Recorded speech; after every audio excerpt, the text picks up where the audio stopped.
After the major disappointment over 9600X and the 9700X, now the high-end Zen 5 CPUs, the 9900X and the 9950X are out with 12 cores and 24 threads and 16 cores and 32 threads respectively. Now let's check, are these CPUs the same disappointment as their smaller brothers? Let me lay down the ground first. The reason why everybody is disappointed over 9600 and 9700X is the performance improvement over their last generation, to the point that if I ask you to tell me which one is the newer generation and which one is the older generation blindly, you have a very hard time. The main contributor is the power efficiency or the power limitation of 65 watts. So now TDP is calculated differently from company to company, and I'm not getting into that in this video. If you want to know more about that topic, you can check this video right here. Now let's talk about the 9900X and the 9950X. These CPUs are not power limited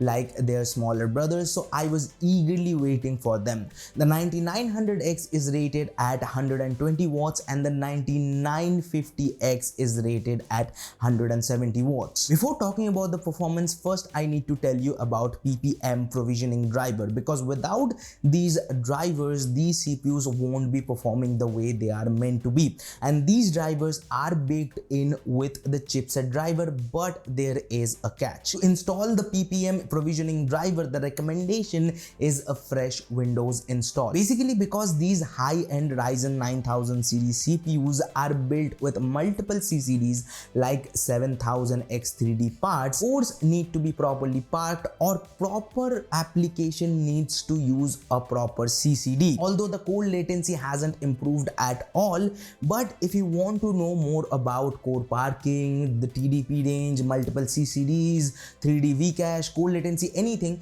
let me know in the comment section and I will make a separate video about these topics. And if you're still watching this video, let me know by hitting the like and subscribe. So let's talk about the performance. Let's start with the gaming numbers. And the story is similar to the 9600 and 9700X. It is better than the last generation in some cases, and in some it is similar but mostly very negligible. These CPUs are not better than the competing Intel CPUs, at best case similar, and still the 7800X3D is the gaming champ or the best gaming CPU that money can buy, and also it doesn't cost that much compared to the Zen 5 high-end CPUs. But hey, these CPUs are for professional people who do serious work. So let's see how is the multi-threading or the single-threaded performance like. In web-based work, these CPUs pull ahead and stays mostly on the top of the graphs, but not with a huge margin except on Node.js compilation. So if you are a web developer, then this might look tempting, but again, if you are a web developer and work on Node.js, these CPUs are also going to be a little expensive. In encoding, compression and decompression, the story is complicated. In some instances, it performs much better than the competition. In some, not really. So based on your workflow, it can be good or bad. Now let's talk about the rendering and simulation performance. Here, these CPUs benefits from having a lot of cores. In Blender, both CPUs stays ahead of their competition with significant numbers. In other workflow, they are still better but not very impressive. And the story stays same with AI workflow. It heavily benefits from having 12 and 16 cores, but again, AI workflow doesn't always revolves around CPU performance, or at least just CPU performance in the age of NPU and high-end parallel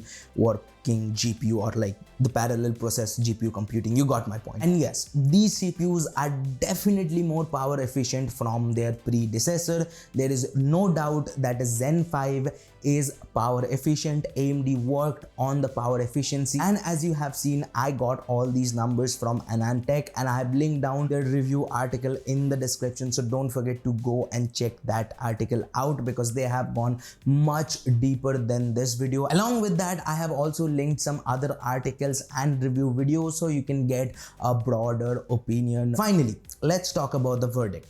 If your workflow revolves around a certain case where these CPUs excels, then they can look very tempting. or they are not super expensive than the competition, but again, the last generation of these CPUs or the last generation variant of these CPUs are much cheaper and performs a very similar. And lastly, if you are a gamer, these CPUs are not cut for gaming, so buying this won't be your best option. And to be honest, in the age where the 7800X 3D exists, if you can spend over $300, then you should go and buy the 7800X 3D because it's just a no-brainer choice. And if you want to know more about the 9600 and the 9700X, you can check this video right here, and you can subscribe it by here. And if you like the video, hit the like button. If you haven't, hit dislike. And there's Akash,